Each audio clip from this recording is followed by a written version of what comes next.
"Where is your mother?" asked my brother Arthur, looking alarmed as he walked in, holding the gift bags on Christmas Day. "I evicted her. She was just taking up space here." My son laughed. My daughter-in-law was sitting on the sofa like she owned the place. My brother, a serious man and a federal judge, picked up the phone and made a quick call.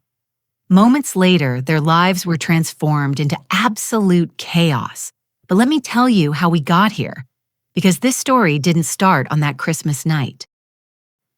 This story started long before, back when I still believed that a mother's love could conquer anything, even the coldness of a son who no longer recognized me as the woman who gave him life. The door opened with a sharp thud that made the wooden frame tremble.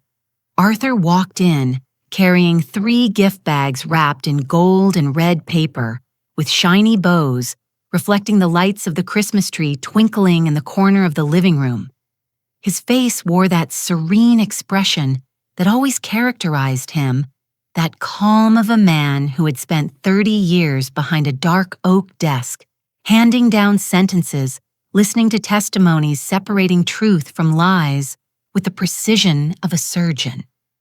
My younger brother, my protector since we were children in that dusty town in the Midwest, back when he would defend me from the kids who made fun of my uneven pigtails and my patched-up shoes.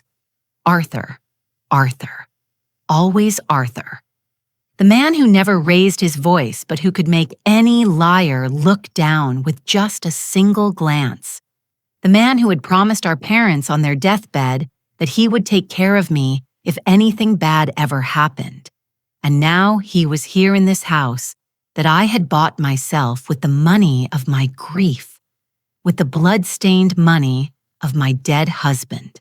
"Merry Christmas," he said with that deep voice that always made me feel safe. "I brought gifts for everyone. Where is Margaret? Where is my sister?" The silence that followed was so heavy it could have crushed the ceramic tile floor.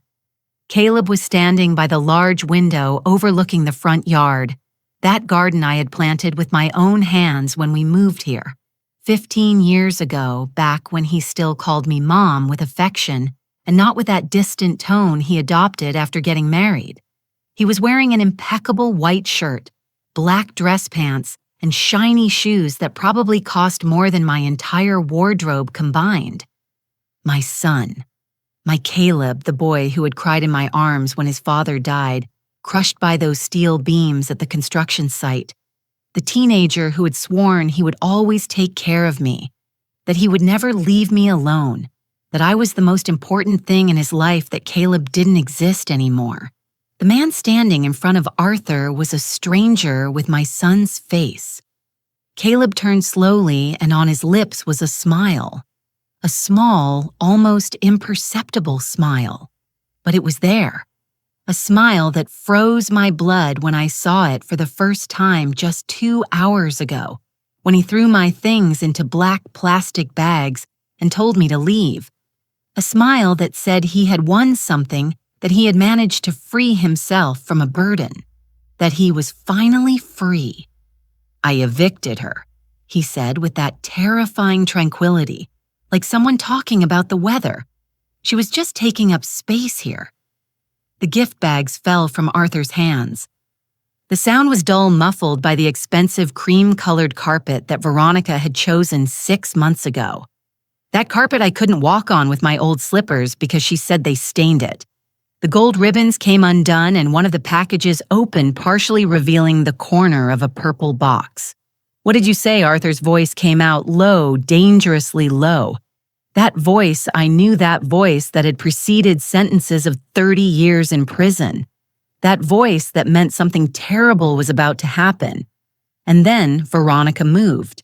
My daughter-in-law, the woman who had entered this house 5 years ago with a sweet smile and kind words, calling me Mama Margaret, with a soft voice asking me for cooking tips, hugging me in the mornings.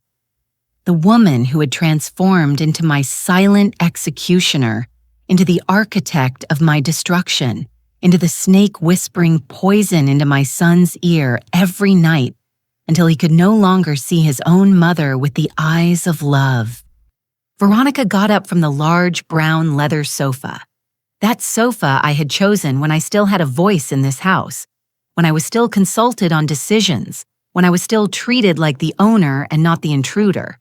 She was wearing a tight red dress that marked her thin figure, high heels that clicked against the floor, her black hair pulled back in an elegant bun. 38 years old, beautiful, calculating, ruthless. "Arthur, what a surprise," she said with that honeyed voice I had learned to loathe. "We didn't know you were coming so early. Dinner isn't ready yet." Where is Margaret? Arthur didn't look at her. His eyes were locked on Caleb, those dark eyes that had seen every possible lie in a courtroom. "Where is my sister?" Caleb shrugged.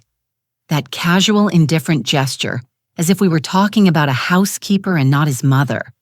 As if I were something disposable, as if the 68 years of my life meant nothing. As if the sleepless nights when he had a fever, the double shifts, I worked to pay for his college tuition, the tears I shed, begging God to protect him, as if all that could be erased with a shrug of the shoulders. "I already told you, Uncle. I evicted her. This is my house now. Veronica and I need our space. We're hosting important guests tonight. Business people, potential clients. We can't have Mom here doing her old lady things, being a nuisance, taking up space. It's better this way for everyone. For everyone." As if I had agreed. As if they had asked me. As if my opinion mattered regarding the house that I myself had bought with the $150,000 they gave me when my husband's body was pulled from the rubble of that building under construction. $150 stained with blood and pain. $150,000 that I used to buy this 3-bedroom house with a yard because I wanted Caleb to grow up in a nice, safe, dignified place, because I wanted to give him everything I never had. Arthur's face changed. I knew him well enough to see the transformation. His jaw tightened, his eyes narrowed just a fraction of an inch. His hands, which had been relaxed at his sides, closed into tight fists. But his voice remained calm, cold, deadly. "You evicted her. Your own mother, Margaret Thompson, the woman who gave birth to you. The woman who worked 18 hours a day so you could go to a private university. The woman who sold even her wedding rings to pay for your graduation suit. Those were different times, Uncle." Caleb crossed his arms over his chest. "Things are different now. I have my own family, my own priorities. Mom was interfering always with her comments, her complaints, her needs. I'm not a child anymore. I need to live my life."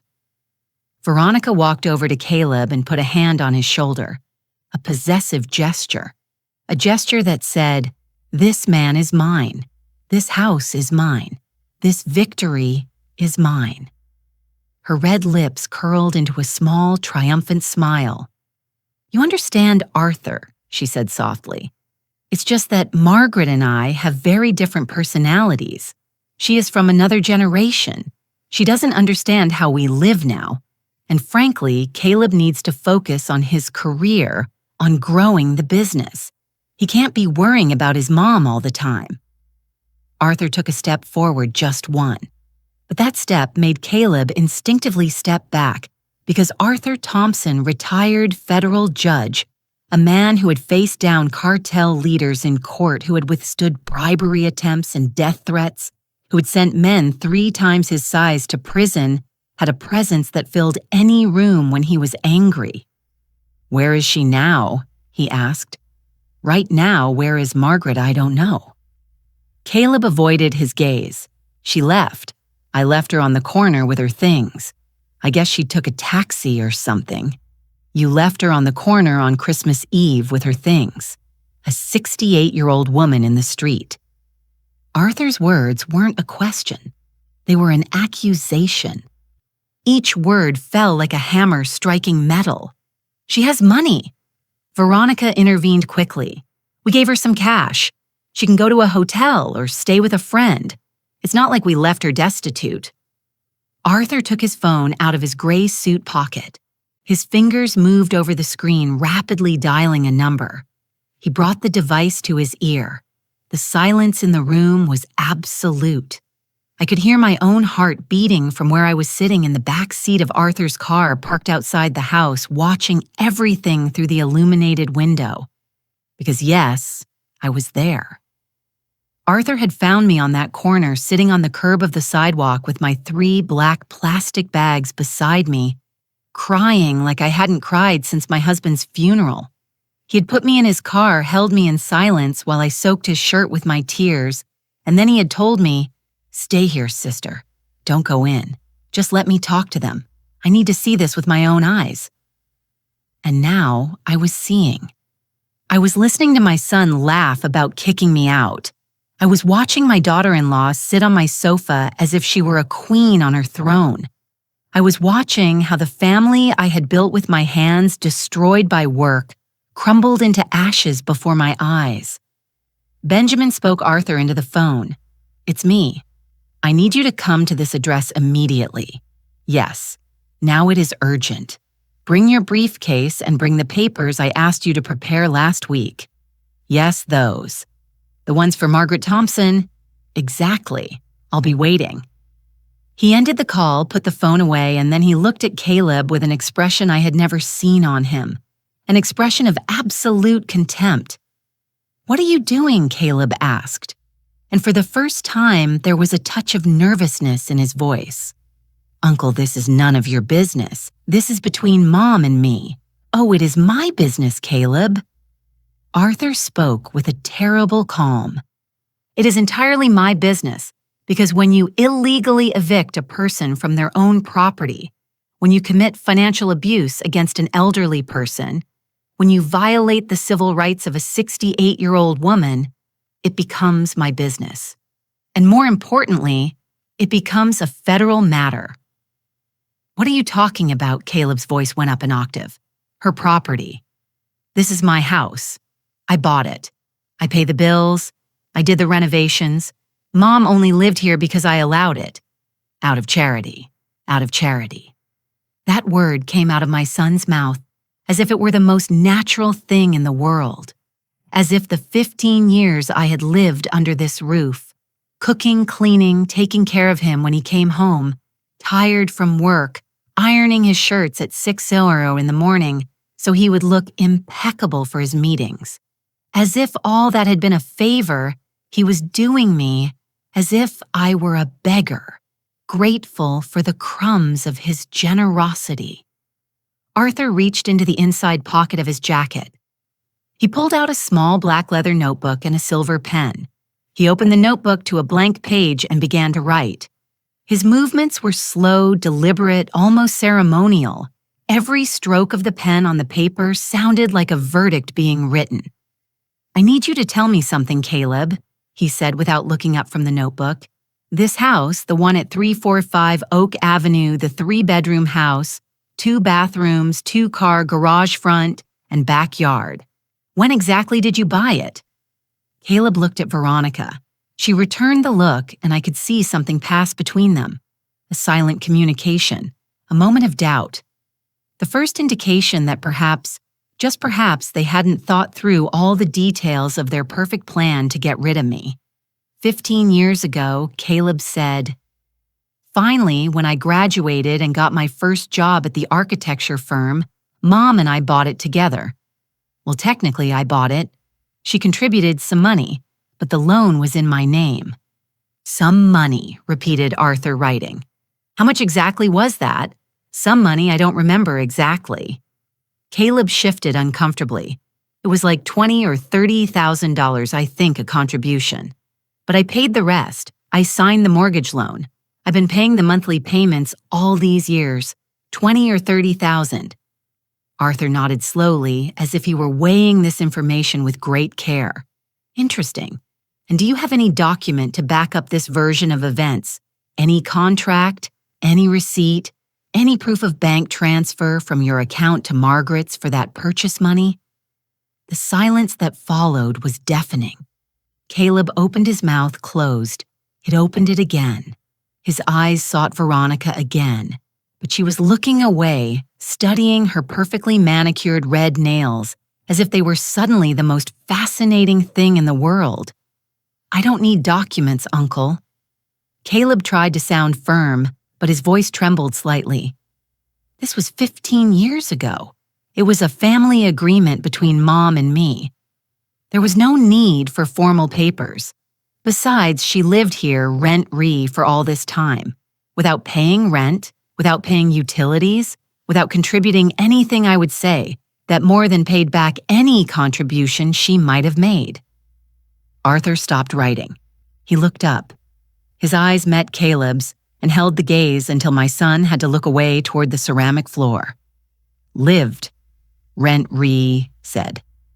Arthur quietly, "Your mother lived rentray. The woman who prepared your meals, who washed your clothes, who cleaned your house, who took care of you when you were sick, who welcomed your clients when they came for meetings here, who maintained the garden, who organized your social events. That is living for free." "In your definition, those are things any mother does," interrupted Veronica. Her voice had lost its honeyed softness and now sounded sharp defensive. "It's not like we paid her to be a housewife. Living here was her choice. No one forced her." Arthur ignored her completely. He didn't even turn his head in her direction. He kept looking at Caleb with that intensity that made people in courtrooms confess things they had sworn to keep secret. "Caleb, I'm going to ask you something, and I want you to think very carefully before answering, because your answer is going to determine many things that are going to happen in the next few minutes. The deed to this house, the legal document that certifies ownership. Is it in your name only, or is it in your mother's name too?" "Only in my name," Caleb answered quickly. Too quickly. "Like I told you, I signed the loan. I am the legal owner. Mom only contributed some money as initial help, but the property was always mine." Arthur nodded. He took out his phone again, tapped the screen a few times, swiped his finger, zoomed in on something. Then he turned the phone toward Caleb, showing him the screen. "Then you can explain to me what this is." Caleb leaned in, squinting to see the screen. I couldn't see what Arthur was showing from where I was sitting in the car with my hands clenched in my lap, feeling my breathing accelerate, but I could see Caleb's face. I could see his expression of confidence crumble slowly, like a building whose foundations have just given way. That is his voice faded. "It is the deed to this property," Arthur completed. "Downloaded directly from the public records of the county recorder's office 2 hours ago, when Margaret called me crying from the corner of your street. The deed showing that this house, 345 Oak Avenue, was purchased on the 15th of August, 2010, by Mrs. Margaret Thompson, widow of Thompson, for the total amount of $150,000. Paid in cash. No mortgage loan, no financing. Cash money coming from the accidental death indemnity at work of your father, Robert Thompson, who passed away on the 3rd of March 2010 when a steel beam came loose at the site where he worked as a supervisor. The color had vanished from Caleb's face. His lips moved, but no sound came out. The deed also shows," continued Arthur with an implacable voice, "that 3 months after the purchase on the 11th of November 2010, Margaret Thompson added her son Caleb Thompson as a co-owner of the home, not as sole owner, as co-owner. 50% for each. And you know why she did that, Caleb? Because she wanted you to have security. She wanted you to feel that this was your house too. She wanted to give you half of the only thing of value she had in this world. Because that is what mothers who love their children do. They give. They always give. No, whispered Caleb. That can't be right. The bank told me. What did the bank tell you? Asked Arthur. That you were the only owner. That your name was the only one on the documents. Is that what they told you? Or is that what you wanted to hear because it suited you better? I didn't know. Caleb shook his head. I never saw those papers. Mom took care of all the paperwork. I just signed where she asked me to sign. Exactly, said Arthur. You signed where she asked you to. You signed documents you probably didn't even read because you trusted your mother, because you knew she would never do anything to harm you. And now, 15 years later, you evict her from the house she bought with the money from your father's death. You kick her out into the street like she's trash.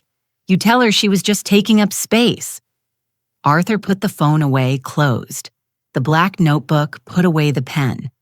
Every movement was precise, controlled, but I could see the fury contained in the tension of his shoulders, in the way his hands trembled slightly. Veronica had stood up. Her face was rigid, her eyes hard like black stones. This changes nothing, she said coldly. Even if Margaret is a co-owner, Caleb is too. He has the right to live here, and as his wife, so do I. If she didn't want to be here, if she didn't like how we lived, she could have left on her own. No one forced her to stay. No one forced her to stay, repeated Arthur slowly, as if tasting the words in his mouth. Then explain to me why you threw her into the street with her belongings in garbage bags. Why wasn't she allowed to take her furniture, her photos, her memories? Why was she kicked out of her own house without prior notice, without time to make plans, without even the dignity of packing her things properly? She has half the house, not the whole house, Veronica answered. She can sell her share if she wants. She can keep the money, but she can't stay here interfering in our marriage, criticizing everything I do, making Caleb feel guilty for wanting to live his own life. There it was, the truth finally coming to light. It wasn't about space. It wasn't about me being a nuisance. It was about Veronica not being able to stand having witnesses to how she manipulated my son. She couldn't stand having someone who knew Caleb from before she appeared. Someone who remembered the good and affectionate man he had been. Someone who could clearly see how she was transforming him into a cruel and cold version of himself. Arthur walked over to the window. He looked out toward where I was sitting in his car. He saw me. Our eyes met through the illuminated glass, and in that moment, in the way, he nodded slightly. I knew everything was about to change. I knew that my younger brother, that boy I had protected from the town bullies, that man who had dedicated his life to justice, was about to do something that would make Caleb and Veronica regret every cruel word they had said to me. You know what is interesting about the law, Caleb? Said Arthur without turning from the window. It is that it is designed to protect the vulnerable, the elderly, those who cannot defend themselves. And there are very specific laws about financial abuse against the elderly, about illegal eviction, about misappropriation of assets, and the penalties for violating those laws are quite severe. This is ridiculous. Caleb exploded. You can't come here and threaten me. I am your nephew. This is my house. I have the right to decide who lives here and who doesn't. Your house, said Arthur, turning slowly. 50% your house, and you just made the mistake of evicting the other co-owner, without a court order, without due process, without any foundation other than your own selfishness and your wife's manipulation. That, my dear nephew, is a crime, and it isn't just a civil offense, it is a criminal offense. The doorbell rang 3 long tones that resonated in the tense silence of the living room. That must be Benjamin, said Arthur, walking toward the front door. My lawyer and a notary public. I hope you don't mind if he joins our little family reunion. Caleb and Veronica exchanged panicked looks. She took a step forward, her heel resonating against the floor like a gunshot. Wait, Arthur! Her voice had lost all its previous smoothness. Now it sounded shrill, almost desperate. It's not necessary to involve lawyers. This is a family matter. We can resolve it between us. Maybe we acted hastily. Maybe Margaret can stay in the back room for now until we find a solution that works for everyone. Until you find a solution that works for everyone, repeated Arthur, opening the door. How generous of you, Veronica, allowing the owner of the house to live in the smallest room of her own property. What extraordinary consideration. A tall man entered the living room carrying a brown leather briefcase. Benjamin Ross. I knew him from family gatherings from past Christmases when we were still a real family. He must have been about 55, gray hair, combed back, impeccable gray suit, burgundy tie. His eyes scanned the room with the speed of someone used to assessing complex situations in seconds. "Good evening," he greeted with a professional voice. "I apologize for interrupting your Christmas Eve celebration, but Mr. Thompson informed me there was an urgent situation requiring immediate legal attention." "Benjamin, thanks for coming so quickly." Arthur closed the door behind him. "Let me introduce you to my nephew, Caleb Thompson, and his wife, Veronica Perez Thompson. They are the current occupants of the property located at 345 Oak Avenue. Current occupants, not owners, not residents, occupants." The word fell into the room like a stone in a pond, creating ripples of discomfort that reached every corner. Benjamin placed his briefcase on the coffee table. That glass table I had cleaned thousands of times, where I had served coffee to Caleb's guests, where I had put fresh flowers every week for 15 years. He opened the briefcase with precise movements and took out a manila folder, several documents held with clips, and an electronic tablet.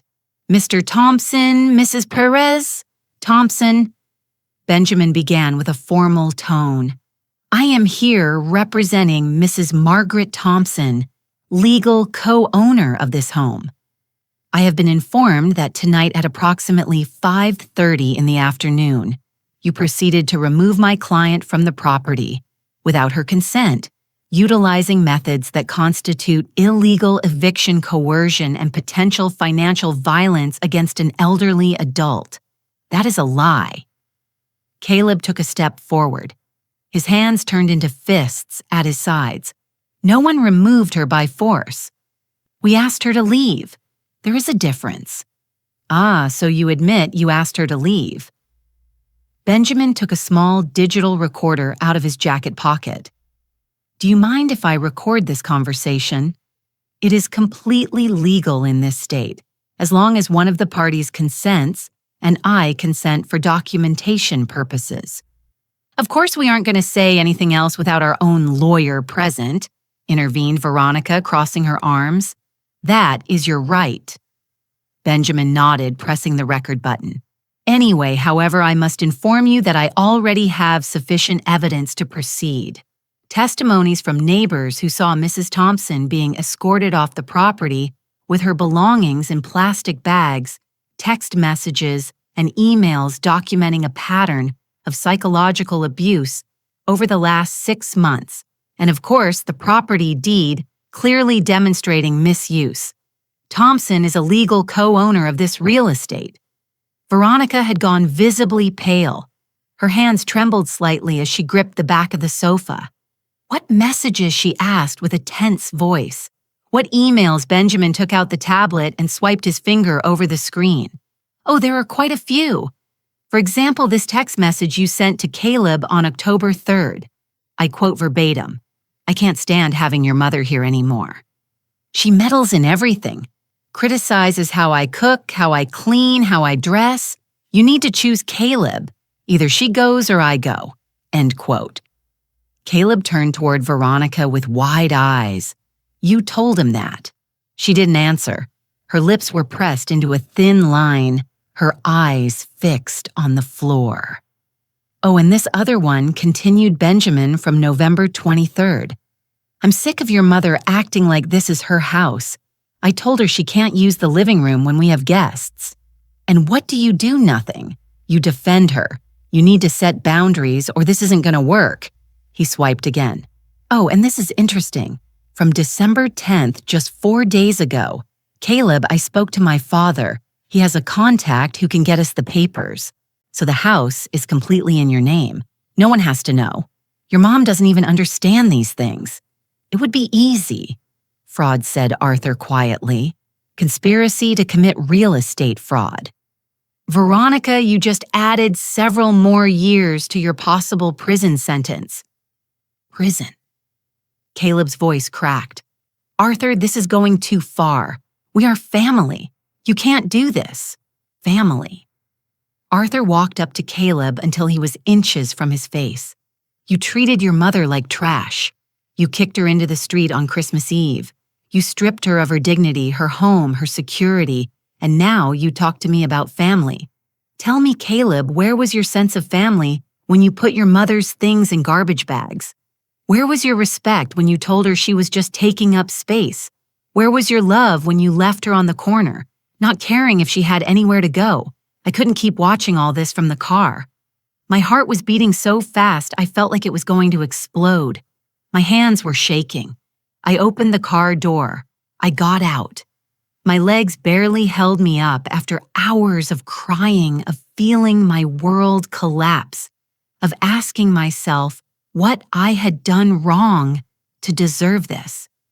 I walked up the stone path of the front garden, that garden I had designed, where I had planted the rose bushes that now bloomed in shades of red and pink under the Christmas lights. I climbed the 3 steps of the porch. The door was ajar. I walked in. Everyone turned to look at me. Caleb froze his face, a mask of shock and something else, something that was perhaps shame but arrived too late. Veronica let out a small, gasped cry. Benjamin nodded respectfully in my direction, and Arthur, my dear brother, extended his hand to me. Margaret, he said softly, "Come in. This is your house." I walked slowly toward the center of the living room, my old shoes on the expensive carpet I could never step on with my slippers, my simple dress wrinkled after hours of sitting so different from Veronica's tight red dress, my gray hair messy while hers remained perfectly pulled back in that elegant bun. But I had something she would never have. I had the dignity of knowing that I had never caused harm on purpose, that I had never manipulated, that I had never destroyed a family out of ambition. "Hi, Mom," whispered Caleb. His voice sounded like that of a scared little boy. And for a moment, just for a moment, my mother's heart wanted to soften, wanted to forgive, wanted to reach out and tell him everything would be okay, that we could fix this, that I still loved him, despite everything. Because that is what mothers do. They forgive the unforgivable. They love the unlovable. They sacrifice themselves over and over until there is nothing left of them. But then I remembered Arthur's words just an hour ago when he picked me up from that cold corner. "Sister," he had told me while I cried on his shoulder, there comes a moment in life when forgiving becomes enabling. And enabling abuse is not love. It is self-destruction. You taught Caleb to be good, but he chose to be this. And choices have consequences. So instead of hugging him, instead of consoling him, instead of doing what I had done for 68 years of my life, yielding and sacrificing and disappearing to make others happy, I did something different, something I had never done before. I raised my head. I straightened my back. I looked my son directly in the eyes, and I said with a firm voice, a voice I didn't recognize as mine because I had never had to use it, "I am not your mom right now, Caleb. Right now, I am Margaret Thompson, legal co-owner of this property, and I am here to inform you that I want you and your wife to vacate my house within 72 hours. The silence that followed was absolute. I could hear the ticking of the kitchen wall clock, the distant hum of the refrigerator, the sound of my own breath entering and leaving my lungs. "Mom, no." Caleb shook his head. "You can't do this. You can't kick us out." "Where are we going to go?" "This is our house too."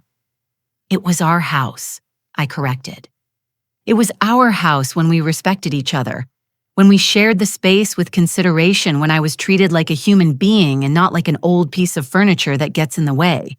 But you decided that I had no place here, that I was just taking up space, that it would be better if I disappeared. Well, here I am, and now you are the ones who are going to have to find another place to live. You can't be serious." Veronica's voice had risen almost to a shriek. "This house is worth over $300,000 now. We have invested in it. The bathroom renovations cost $25,000, the new kitchen $32,000, the air conditioning system $15,000. That is our money, our work. And who authorized those renovations?" asked Benjamin, consulting his documents. "Who signed the contracts? Who approved the expenses? Because if improvements were made to a shared property without the written consent of all co-owners, that is another legal violation." Veronica opened her mouth, but no sound came out. Her eyes darted frantically between Caleb and Benjamin, looking for an exit that didn't exist. "The renovations were my idea," said Caleb quickly. "I planned them. I hired the workers. Mom agreed." "Agreed," I repeated, feeling the rage beginning to boil in my chest. "You asked me, Caleb. You asked me if I wanted them to rip out the tiles your father and I had chosen together for the bathroom. You asked me if I wanted them to change the kitchen where I prepared thousands of meals for you. You asked me if I agreed to destroy every memory of your father that existed in this house. They were old things," he muttered without looking at me. "They needed updating. They were my memories." My voice cracked, but I forced myself to continue. "They were the last pieces of your father I had left. The tiles he installed with his own hands one Saturday in July, sweating under the sun because he wanted our bathroom to be perfect. The kitchen cabinet he built in his workshop because we couldn't afford a new one. The dining room lamp he gave me for our 10th anniversary. All that was replaced, thrown away, destroyed as if it meant nothing." Arthur put a hand on my shoulder. A silent gesture of support, of strength. I breathed deeply, swallowing the tears that threatened to overflow. "Mrs. Thompson," said Benjamin with a soft but professional voice, "I need you to confirm a few things for the legal record. Is it true that you purchased this property on the 15th of August 2010 with the money from the indemnity for the death of your husband, Robert Thompson?" "Yes," I answered, $150,000. Every penny they gave me for my husband's life. I used it to buy this house because I wanted Caleb to have a home. I wanted him to have security. I wanted him never to go through what I went through as a child, living from house to house without a place to call mine. And is it true that 3 months later, you added your son as a co-owner with a 50% share?" Yes, I answered, feeling the weight of that decision now. I did it because I loved him, because I thought it was the right thing to do, because a mother wants to give everything to her children, even when that everything is the only thing she has. And at any point during these 15 years, did you sign documents surrendering your share of the property completely to your son? "No," I said firmly. "I never signed anything like that. I never gave up my share. I never renounced my right to this house." Caleb shifted uncomfortably. "Mom, the lawyer who came like 6 months ago, the one who brought those papers to update the house documentation you signed. Remember, you said it was just routine paperwork. I felt like I had been punched in the stomach. I remembered that day. A man in a black suit had come. Veronica was present, smiling, being unusually nice to me. Caleb had told me they needed to update some documents for tax purposes. There were papers, lots of papers, I had signed where they indicated because I trusted my son, because I never thought he would be capable of deceiving me. What papers were those?" Caleb asked Arthur with a dangerously calm voice. "They were." Caleb swallowed hard. "They were to simplify ownership. The lawyer said it was better for the house to be in one person's name for legal and inheritance purposes. He said Mom could live here for the rest of her life anyway, but legally it would be simpler if I was the sole registered owner. Fraud," said Benjamin without raising his voice, obtaining a signature by deceit, asset-stripping breach of trust. Mr. Thompson, you just confessed to several serious crimes in front of a notary public and on an audio recording. I didn't know. Caleb's voice sounded desperate now. Veronica said it was the right thing. Her father knows lawyers. He helped us organize everything. He said it was for our own good, for Mom's good too, so she wouldn't have to worry about taxes or legal papers. And you believed her, I said, feeling my heart break into 1,000 pieces again. You believed her, a woman you met 5 years ago. And you didn't ask me. Your mother, the woman who gave you life, you didn't consider that. Maybe I deserved to know what I was signing, that maybe I had the right to consult my own lawyer before putting my name on documents I didn't understand. Caleb slumped onto the sofa, his head in his hands. Veronica remained standing, stiff as a statue, her face a mask of barely contained fury. Those documents, said Benjamin, have no legal validity. They were obtained through deceit. Any judge will annul them as soon as I present them. Mrs. Thompson remains the legal co-owner of this house with a 50% share.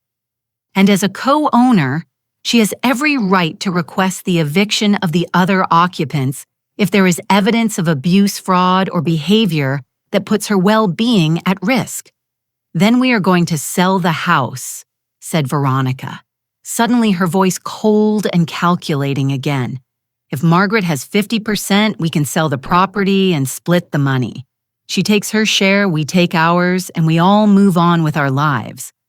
Arthur laughed. It was a short laugh, humorless. That is your solution, Veronica. Force a 68-year-old woman to sell her house, the only place she has in the world, so you and Caleb can keep $150,000 and go live your perfect life. What else do you want? Exploded Veronica finally. What do you want us to do? Knee and beg for forgiveness. Live the rest of our lives being punished for a mistake. We get it. We messed up. But you can't ruin our lives over this. A mistake, I repeated slowly. You call this a mistake as if you had spilled coffee on a shirt. As if you had forgotten an appointment. You stripped me of my home. You humiliated me. You treated me like I was nothing. You manipulated me into signing papers that took away my property. You planned to steal the only thing I had, and you call it a mistake. I wasn't the one who treated you badly, defended Veronica. I was just trying to protect my marriage to build my own family. It's not my fault you couldn't accept that Caleb had a new life. Couldn't accept I said feeling something breaking inside me. Couldn't accept that my son got married. Couldn't accept that he had his own life. That is what you think. Then let me tell you something, Veronica. When Caleb introduced me to you 5 years ago, I welcomed you with open arms. I called you daughter. I taught you Caleb's favorite recipes. I helped you plan your wedding. I spent my savings to pay for the honeymoon you couldn't afford because you had just bought the new car. I defended you when my sister Patricia told me she saw something fake in your smile. My voice rose, something inside me releasing after years of being contained. I took care of you when you had the flu that first winter. I comforted you when you fought with your mother. I lent you my diamond ring, the last gift my husband gave me before dying, so you could wear it to Caleb's company gala because you wanted to look elegant, and you never gave it back. You said you had lost it. But I saw that ring on your finger 3 months ago at Thanksgiving dinner. You had gotten it resized to fit you.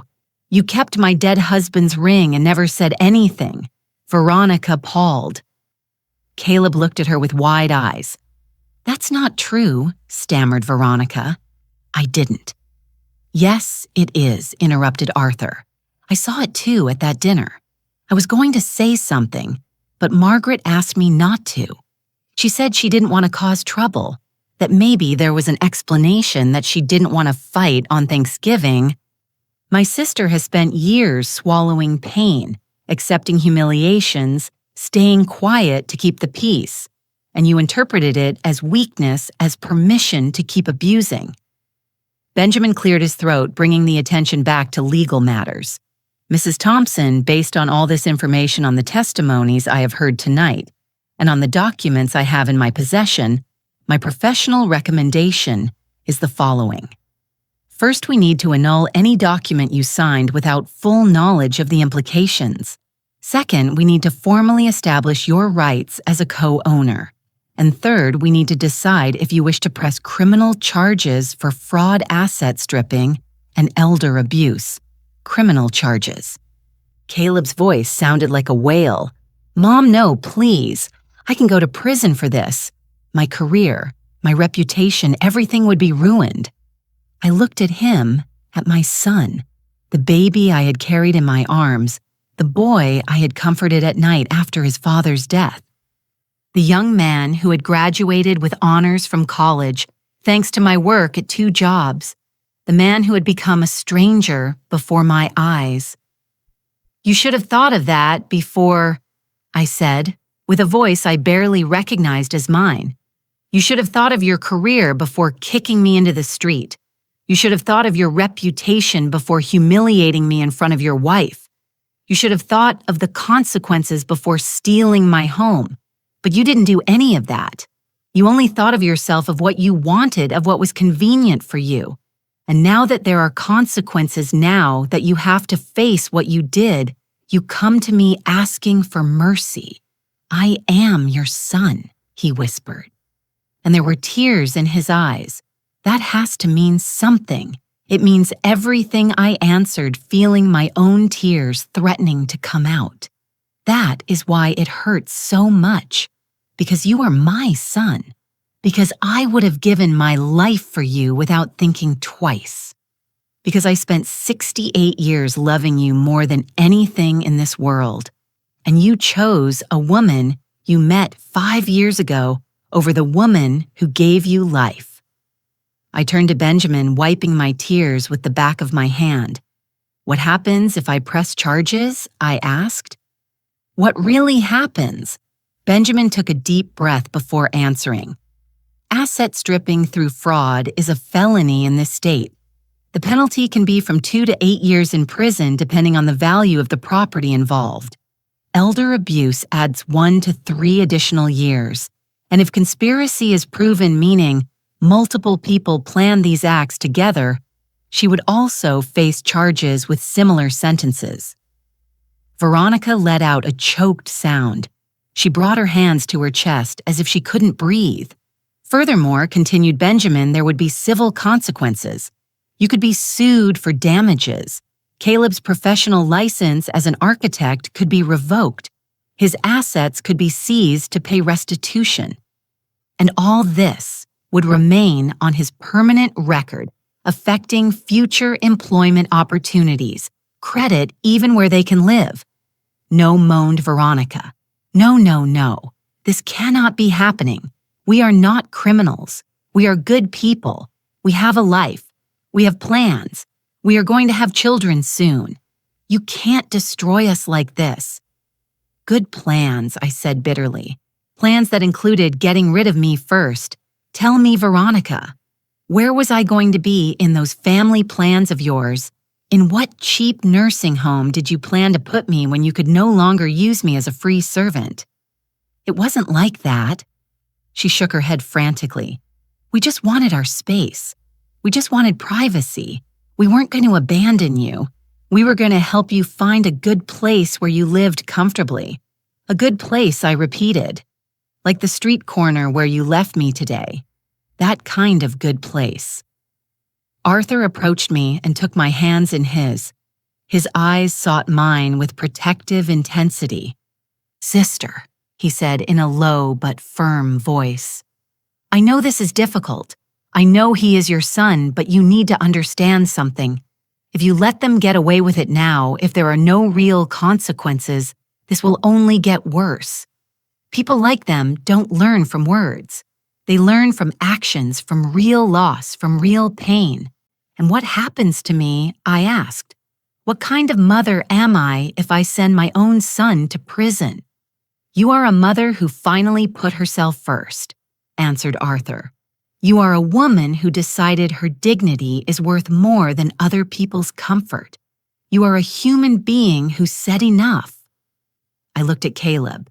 He was sitting on the sofa with his head still in his hands, his shoulders shaking. Veronica was standing behind him, her red nails digging into the back of the sofa, her face a mixture of terror and rage. And in that moment, something inside me changed. Something fundamental and deep. My whole life had been defined by being a mother, by giving, by sacrificing, by putting myself last. I had believed that was love, that it was the right thing, that my value as a person depended on how much I could endure for the good of others. But looking at my son now, seeing how he only cared about saving his own skin, seeing how there wasn't a single word of genuine regret, only fear of the consequences, I understood something I should have understood years ago. True love does not destroy. True love does not annul. True love does not turn a person into a ghost in their own life. I'm not going to press criminal charges, I said finally. The words came out before I could think about them too much.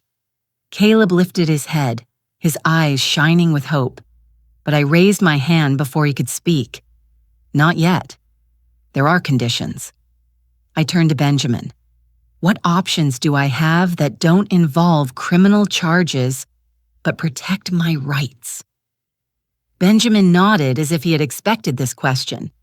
Several options.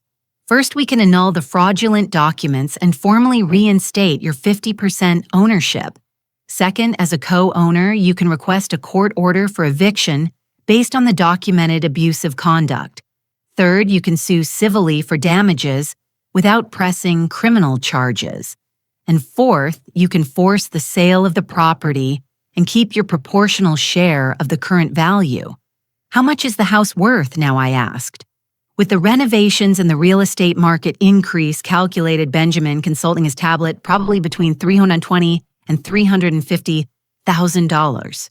Does that mean my share would be between $160,000 and $175,000, correct? The house cost me $150,000 15 years ago. They invested in renovations without my permission. Why should I give them half of the increased value when it was my money that bought the property in the first place? That is a valid legal point, agreed Benjamin. We could argue before a judge that the base value of $150,000 should go entirely to you as the original investment and that only the additional value should be split. That would give you approximately $200,000 and $150,000 to Caleb. That's not fair, exploded Veronica. We did all the improvements. We increased the value. You made unauthorized improvements on a property you didn't fully own, interrupted Arthur.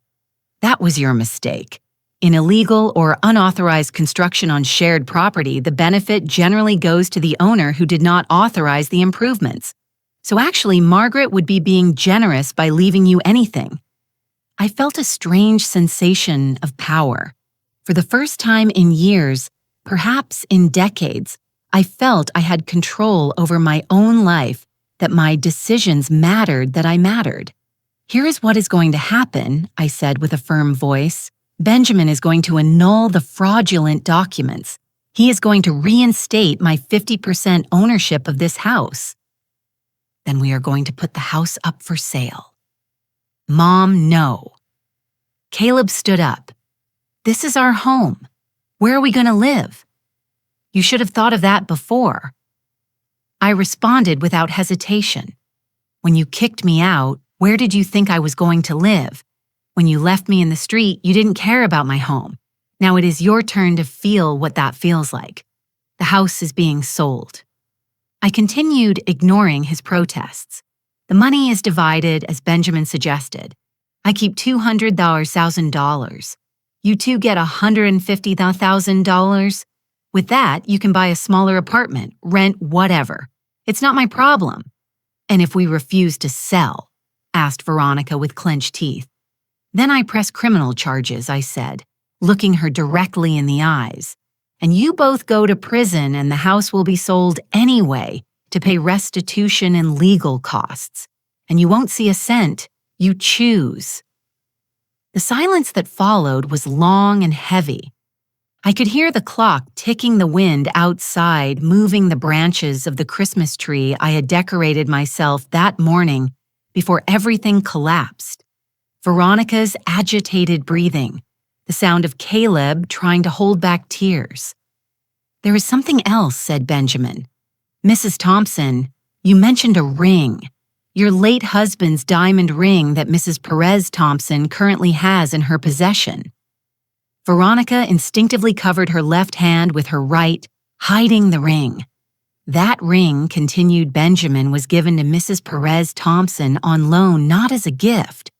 Retaining it constitutes misappropriation of another's property. The sentimental value, although difficult to quantify in legal terms, is significant. I recommend it be returned immediately. No. Veronica stepped back. This ring is mine. Margaret gave it to me. I lent it to you, I corrected, for a specific occasion, and you never gave it back. It was years ago, she argued. If you really wanted it back, you would have said something sooner. I did, I replied, feeling the rage bubbling up. I asked you 3 times. 3 times I asked you for my ring. And every time you told me you were still looking for it, that you were sure it would turn up, that it was probably in some moving box. You lied for years, and now you wear it as if it were yours. Veronica, take off the ring, said Caleb with a tired voice. Please, enough. No. She clenched her fist tight. I am not giving her anything. She is taking everything from us. Our house, our future, our dignity. I am not giving her this, too. Arthur stepped forward, his face serious as granite. Veronica Perez Thompson. That ring is the documented property of my sister. It was purchased by her late husband, Robert Thompson, on the 12th of June, 1983. I have the original receipt. I have photographs of Margaret wearing that ring for 30 years, and I have witnesses who heard when she lent it to you 3 years ago for the company. Gayla, if you don't return it right now, I will add theft to the list of potential charges. Veronica's hands trembled. Her eyes darted frantically among everyone present, looking for an exit, an ally, anything that could save her. But Caleb had looked away. Benjamin watched her with a neutral but implacable expression. Arthur looked at her with the weight of 30 years of judicial experience, and I looked at her with the pain of 3 years of accumulated lies. Slowly, with rigid movements, she took off the ring. The half-carat diamond captured the light of the lamps, shining with the same fire it had when Robert put it on my finger, 42 years ago on our 5th anniversary, after saving for months from his salary as a construction worker. She threw it on the coffee table. The ring bounced once on the glass with a sharp clink before coming to rest. Take it, she spat with venom in her voice. Take your precious ring. Take your house. Take everything. I hope it makes you happy living alone in your victory while your son hates you for the rest of your life. I approached the table. I picked up the ring. The metal was still warm from the heat of her skin. I held it in my palm, feeling the familiar weight, remembering Robert's smile when he gave it to me. Remembering how he had told me that diamond was small but real, like our love, like our life together. I put the ring on my finger. It fit perfectly as it always had. I don't need this ring to make me happy, I said, looking at Veronica. It already makes me happy because it reminds me of a man who loved me truly, who respected me, who never made me feel like I was less than him. And it reminds me that I was once loved by someone who valued who I was not, what I could give him. I turned to Caleb. He was looking at the floor, unable to meet my eyes. Your father would have been so disappointed in you, I said quietly. He spent his life working to give us a future. He died building buildings for other people because he wanted you to have opportunities he never had. And you used those opportunities to become someone who kicks his own mother into the street. I didn't want to whisper Caleb. I just wanted Veronica to be happy. She said we could never really be a family while you were here, that you would always put yourself first, that I would never have my full attention. And I thought if you left, everything would be better. So your wife manipulated you, I said, without emotion in my voice. And you let her because it was easier to cut me out of your life than to set boundaries with her, because it was more comfortable to sacrifice me than to risk your marriage.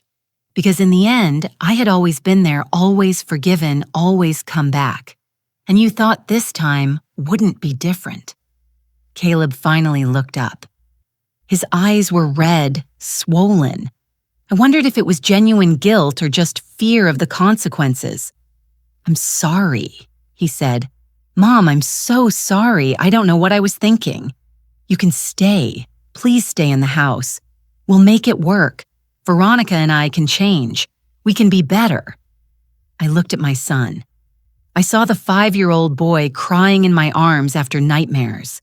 I saw the teenager bringing me flowers when I found out I lost my job at the factory. I saw the young man promising at his father's funeral that he would always take care of me. All those Calebs had existed once, but the man in front of me now was different. He was a stranger who only said, "I'm sorry," because he was scared, not because he truly understood the harm he had caused. "No, Caleb," I said, feeling a strange peace settling over me. "I am not going to stay. I am not going to live in this house again. Because every time I walked through that door, I would remember how you threw me out of it. Every time I sat in that living room, I would remember how your wife forbade me to be there. Every time I cooked in that kitchen, I would remember all the times you criticized my food. This house is no longer my home. It stopped being so long before today." Benjamin cleared his throat. "Mrs. Thompson, if you are determined to sell, I need you to sign some documents tonight to initiate the process. I also need Caleb and Veronica to sign accepting the terms. If they refuse, we will proceed with the judicial route." "They are going to sign," I said with certainty, "because the alternative is much worse for them." Caleb looked at Veronica. She had her face petrified in an expression of pure hate, but she nodded slightly. She knew when she had lost. "We will sign," said Caleb with a dead voice. "We'll do whatever you ask." Benjamin took several documents out of his briefcase.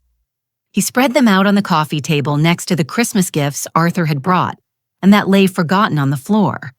He began to explain each document with a professional voice, pointing to lines explaining legal terms asterisk. "This document voids any transfer of property signed under false pretenses. This reinstates the 50-50 co-ownership. This authorizes the sale of the property. This establishes the division of proceeds, and this is a non-aggression agreement stating that no party will file additional charges as long as the terms are met." Asterisk Caleb signed first. His hand shook so much he could barely hold the pen straight. His signature, usually clear and architectural, came out as deformed scrolls. Veronica signed next, pressing the pen so hard against the paper she almost tore it. Every stroke was violent, full of contained rage. Then it was my turn. I took the pen Benjamin offered me. My hand was steady, steadier than it had been in years. I signed my name clearly. Margaret Thompson, not widow of Thompson, just Margaret Thompson. A woman, a human being, a person with rights and dignity. Arthur signed as a witness, Benjamin as a notary. "That's it," said Benjamin, gathering the documents. "From this moment, the property will be on the market. I recommend a reputable real estate agency that can handle the sale quickly. With the current market, I would estimate between 4 and 6 weeks to find a serious buyer. 4 to 6 weeks, repeated Veronica bitterly. Where are we supposed to live afterwards? You have $150,000 coming, answered Arthur. Use it wisely. Find a place you can afford. Learn to live within your means. Learn for the first time what it is to build something from scratch without using other people. And in the meantime, asked Caleb during these 4 to 6 weeks, "Can you stay here?" I said, surprising everyone, including myself. But there are rules. Arthur and Benjamin are going to document the current state of the house with photographs and video. Any damage, anything missing, any attempt at sabotage, and I press charges immediately. Do you understand? Caleb nodded quickly. Veronica clenched her jaw but said nothing. And I continued, I'm not going to step foot in this house again, not until it is sold and I have to pick up the few things of mine that really matter. My clothes, my photos, my personal documents. I want them packed and delivered to Arthur's house tomorrow before noon. Who is going to pack? Asked Veronica with a defiant tone. You are, I answered. You are going to pack every single one of my belongings carefully. You are going to treat them with respect, and you are going to deliver them complete and undamaged because Arthur is going to be present supervising, and he has a detailed list of everything that belongs to me. Arthur took out his phone. During the last 2 hours while Margaret was in my car, I took photographs of her entire room, of her closet, of her drawers, of every personal object she has in this house. I have complete photographic documentation. So yes, I will know if something is missing. Veronica seemed to want to say something else, but Caleb put a hand on her arm, stopping her. Just do it, he murmured. We already lost. Just let's finish this. Benjamin put the documents back in his briefcase.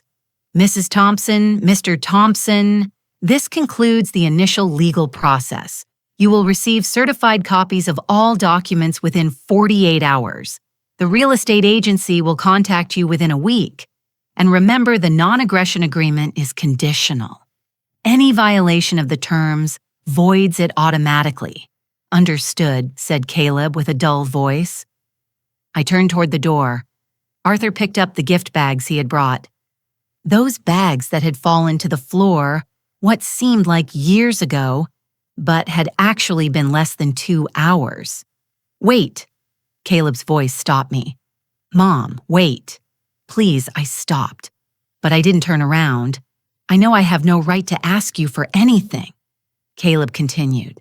I know I ruined everything, but you need to know that I loved you, that I still love you, that I never wanted things to get to this point.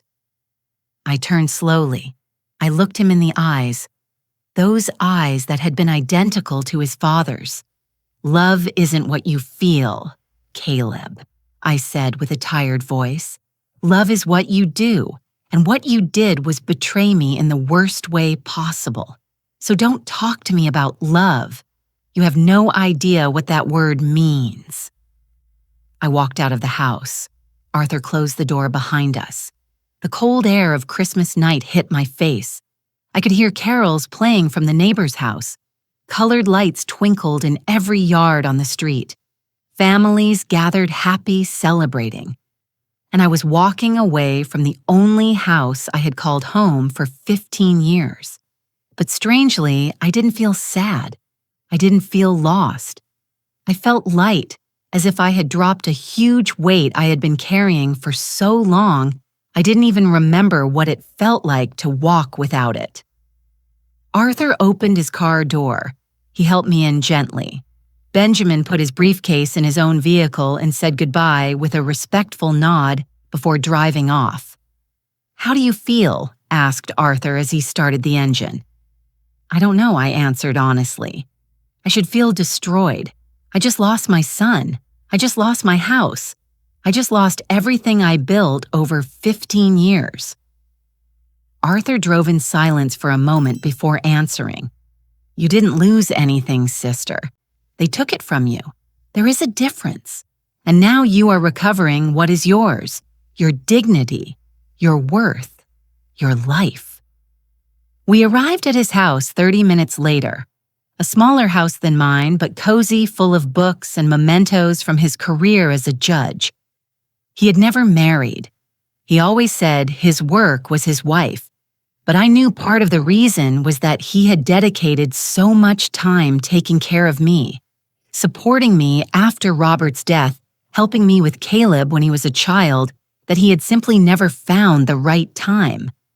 "The guest room is ready," he said, opening the door. "I cleaned and put on fresh sheets this morning. When you called me, you can stay here as long as you need. Months, years, whatever." "Thank you," I whispered, feeling the tears finally threatening to overflow. "Don't thank me," he said firmly. "This is what real family does. They take care of each other. They protect. They don't destroy." That night, I slept in Arthur's guest room. Or rather, I tried to sleep.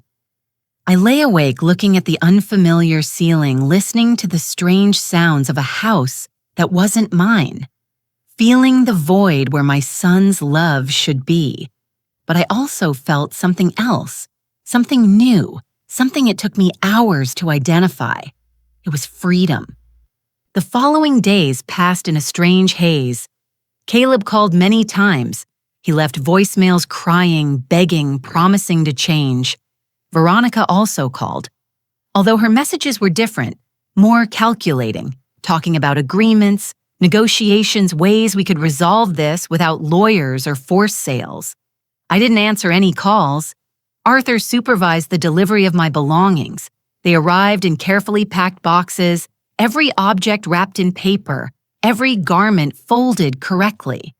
Caleb had followed the instructions to the letter, probably fearing any mistake would result in criminal charges.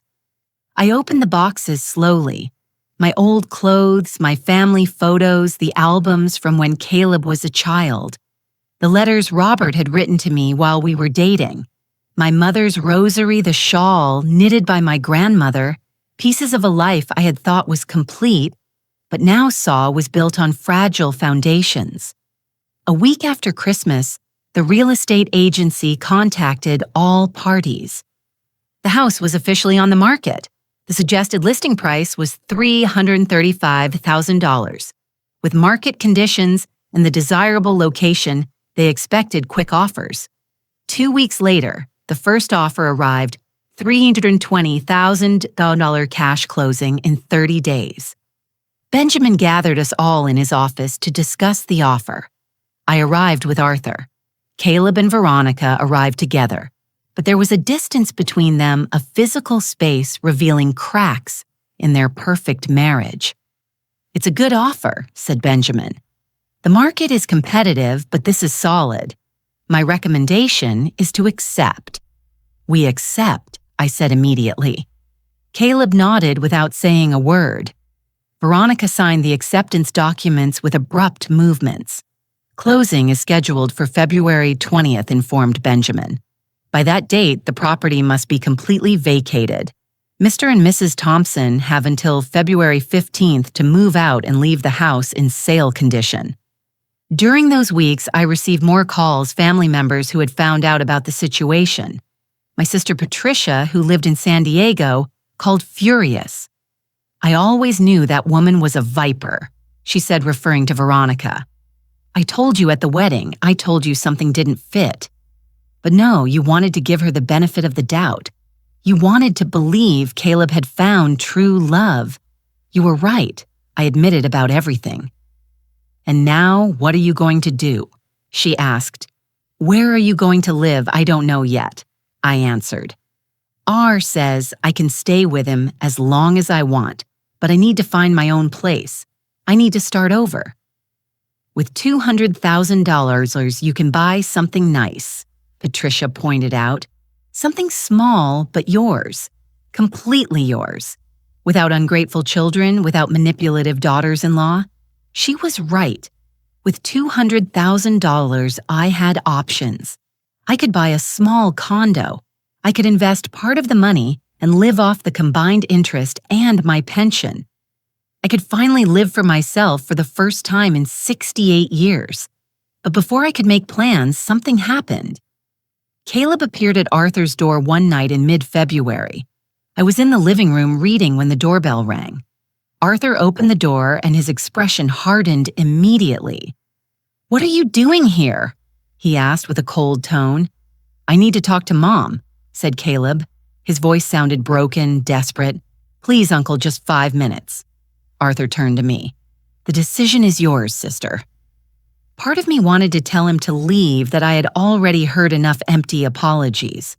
But another part, that maternal part that never dies completely, no matter how much they hurt you, needed to know what was so urgent. "Let him in," I said, finally. Caleb entered. He looked terrible. He had lost weight. He had deep, dark circles under his eyes. His clothes were wrinkled.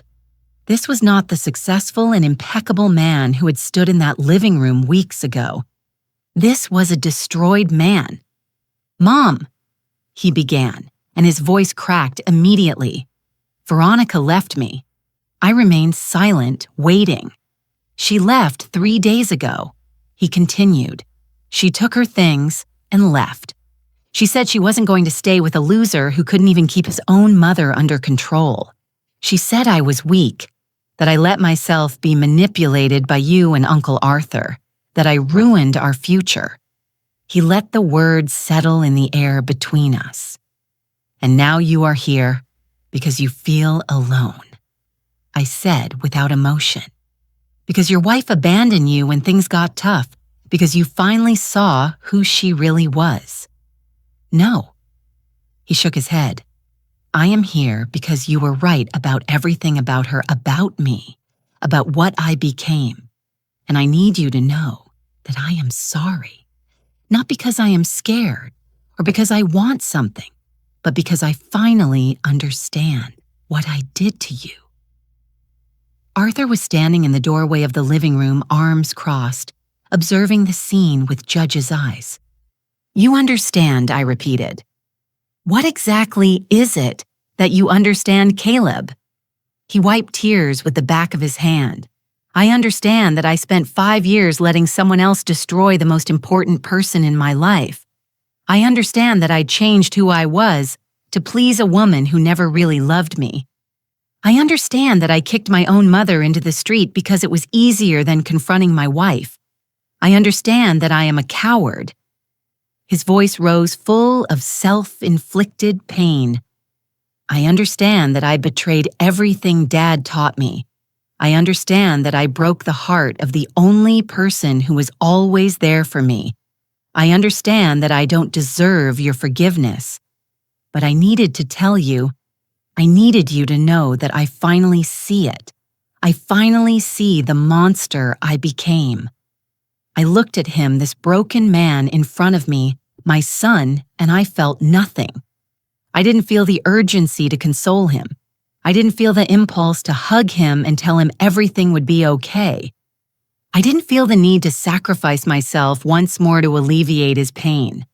I felt compassion, but it was a distant compassion, like what you feel for a stranger suffering in the street. It wasn't the unconditional and blind love that had defined our relationship for 42 years. "I believe you," I said finally. "I believe you regret it.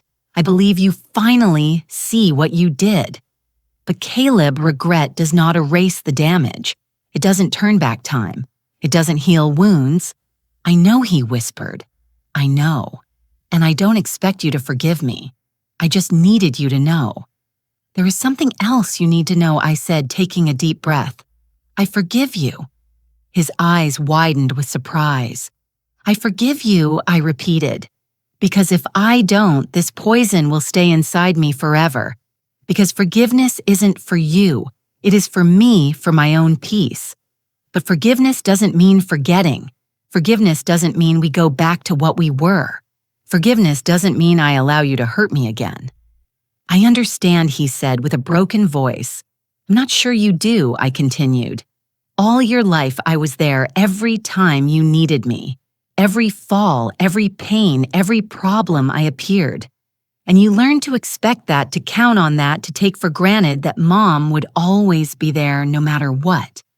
My hands closed into fists on my lap, but I can't be that person anymore.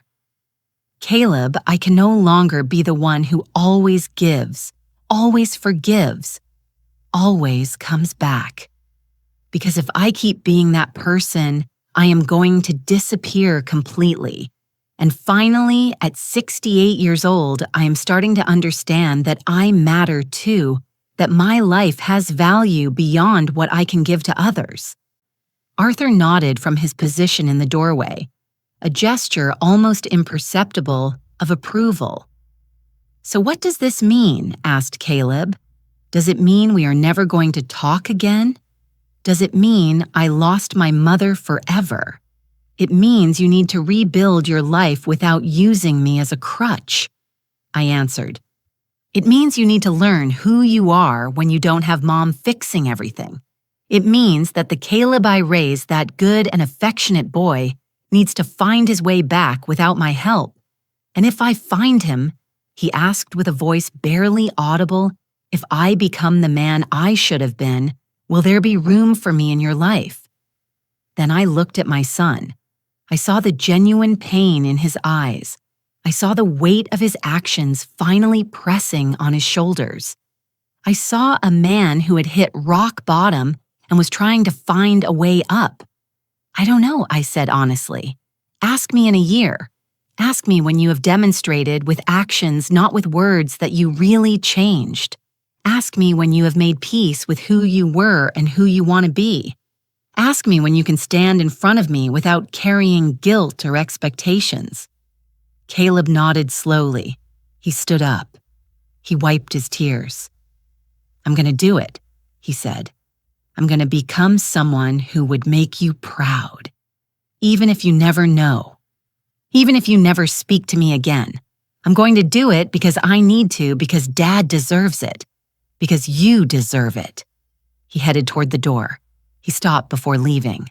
"I love you, Mom. I have always loved you. And I am so sorry I waited until I lost you to realize how much. I love you too," I answered. "And that is precisely why this hurts so much, because love without respect is just pain disguised as devotion." Caleb left. The door closed behind him, and for the first time since Christmas, I cried. Not for what I had lost, but for what could have been if my son had chosen differently. Arthur sat next to me. He said nothing. He just put his arm around my shoulders and let me cry. February 20th arrived, the day of the sale closing. We all gathered at the notary's office. Caleb arrived alone. He looked a little better than last time, as if he'd been sleeping more, eating properly. We greeted each other with a polite nod. Nothing more. The papers were signed. The bank accounts transferred. The house I had bought with my husband's blood, where I had raised my son, where I had loved and lost again, officially changed hands.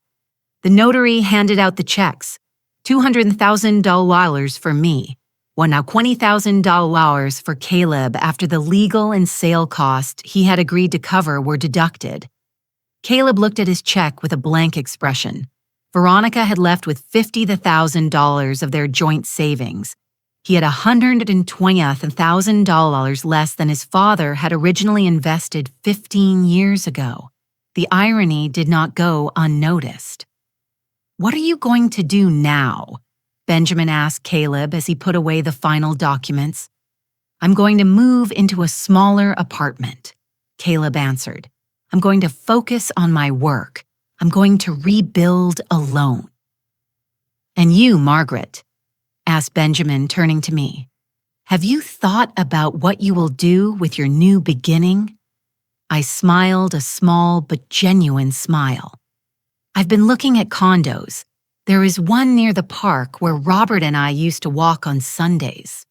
It has 2 bedrooms, a balcony overlooking the trees, good natural light. It costs $140,000. Sounds perfect," commented Arthur. "It is," I nodded. And with the $60,000 I have left over, I can invest, have a safety net. For the first time in my life, I'm going to have financial stability that depends on no one but me. We said goodbye outside the notary's office. Caleb stood by his car looking at me as if he wanted to say something else, but he didn't. He just raised his hand in a gesture of farewell. I returned the gesture, and then Arthur and I left. 3 weeks later, I moved into my new condo. It was smaller than the house, of course, but it was mine, completely mine. The walls were painted a soft cream color I chose. The furniture was a mix of new pieces I bought and some old things I had saved from my previous life. The photos on the walls were of Robert of my parents, of Arthur, of Caleb as a child, but there were no recent photos of Caleb. Not yet. Patricia came to visit me from San Diego. She stayed a week helping me decorate, cooking together, laughing about old memories. "You look different," she told me one night while we drank tea on my new balcony. "I can't explain it exactly, but you look more you. I feel more me," I admitted. "I feel like I had been wearing a costume for years and finally took it off." "It's because you stopped living for others," she said wisely. "You stopped measuring your worth by how much you could give. You started understanding that your existence has value in itself." She was right. For 68 years, I had defined my value by my utility. I was valuable because I was a mother, because I was a wife, because I cared, cooked, cleaned, gave. But now, sitting on my own balcony in my own space with my own future, I understood I had been valuable the whole time, not for what I did, but for who I was. Months passed. I established a routine. I joined a book club at the local library. I started taking painting classes on Tuesday afternoons. I made friends, women my age, who were also navigating life after losses, divorces, betrayals. We shared stories. We laughed. We supported each other. Arthur came for dinner every Sunday. Sometimes he brought old movies we watched together. Sometimes we just talked, remembering our childhood, sharing thoughts on life. In June 6, months after that terrible Christmas, I received a letter. It was from Caleb, handwritten on quality paper. "Dear Mom," it began, "I am not writing to ask for forgiveness again. I am not writing to explain or justify. I am writing because I wanted you to know that I am working on myself. I started therapy. I am facing the things I avoided for years. I am learning about boundaries, about manipulation, about how I lost my way." The letter continued for 3 pages. It spoke of his therapy sessions, of how he was starting to understand the patterns of his relationship with Veronica, of how he had allowed his need for approval to turn him into someone he himself didn't recognize, of how he was learning to be alone, to be self-sufficient, not to seek external validation. "I don't expect a reply," ended the letter. "I just needed you to know that the work is being done, that your son is trying to find his way back to the person Dad would have wanted him to be. I love you. I will always love you. And someday I hope to be able to demonstrate it to you in ways that really matter." I folded the letter carefully. I put it in a drawer in my desk. I didn't answer. I wasn't ready yet, but I kept it. And that was something. A full year passed since that Christmas. December arrived again, bringing cold air and bright lights and carols in every store.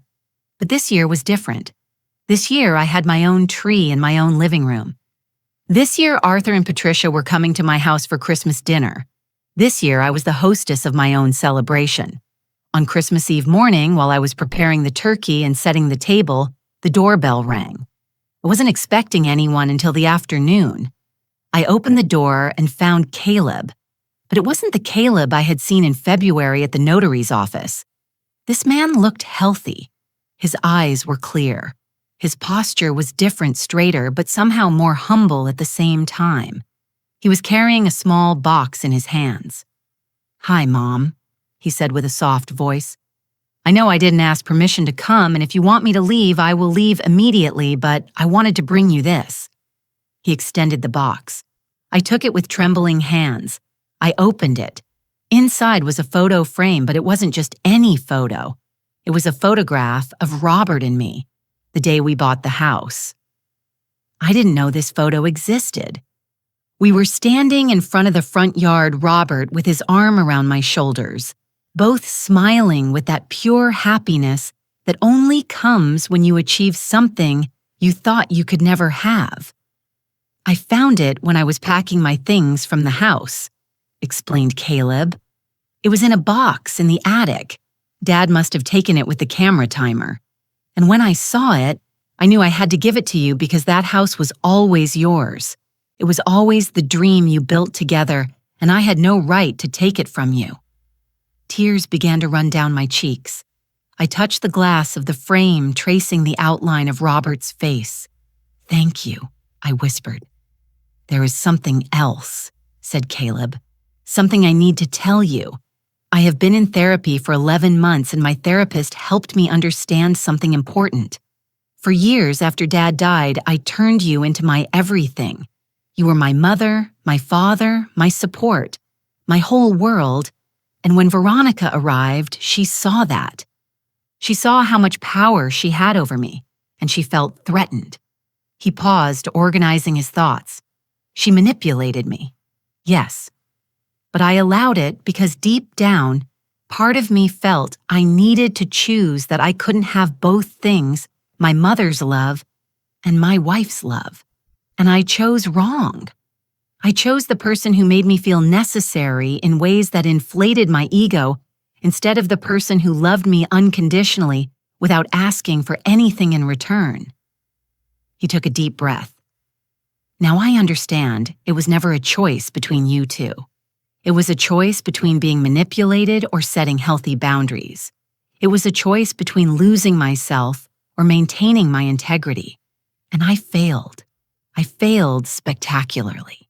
But I am learning. I am growing. And I wanted you to know that I am not looking to go back to being your son like before. I am looking to build something new, something healthier, something where we both have space to be ourselves." I looked at him truly for the first time in a year. I saw sincerity in his eyes. I saw maturity that hadn't been there before. I saw a man who had done the hard work of looking in the mirror and not looking away from what he saw. "Come in," I said finally. "There is fresh coffee." His face lit up with cautious hope. "Really, really, but Caleb, you need to understand something. This is not instant forgiveness. This is not going back to how we were. This is a beginning, a very small beginning, and every step from here on out is earned, not taken for granted." "I understand." He nodded quickly. "I understand completely." He entered. He sat at my small kitchen table. I poured coffee. We sat in silence for a moment, the weight of a year of separation between us. "Tell me," I said finally. "Tell me about your life now, about who you are when you don't have Veronica telling you who to be or me covering your back." And he spoke. He told me about his small but tidy apartment, about how he had learned to cook his own meals, about how he had rebuilt his architecture business from scratch after several clients abandoned him when his reputation suffered from the divorce, about the friendships he had let wither during his marriage and was now trying to repair, about the nights he spent alone facing who he was without distractions. And most importantly, he continued, "I learned to be okay with myself, to not need constant validation, to not look for someone to complete me, because I finally understood I needed to be complete by myself first."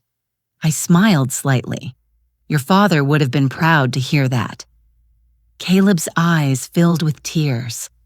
"I hope so. I hope that from wherever he is, he can see that I am trying, that I didn't give up, that his son is finding his way back." We spent 2 hours talking. It was awkward at times. There were long silences. There were moments where old wounds threatened to open again. But there were also moments of genuine connection. Moments where I saw flashes of the boy I had raised. Moments where I felt that maybe something could be rebuilt from the ashes. "I need to go," he said finally, looking at his watch. "I know you have plans for tonight, and I don't want to invade your space." He stood up. "Me too, Caleb," I said as he headed to the door. "The letter you sent in June. I read it, all the words, and it meant something.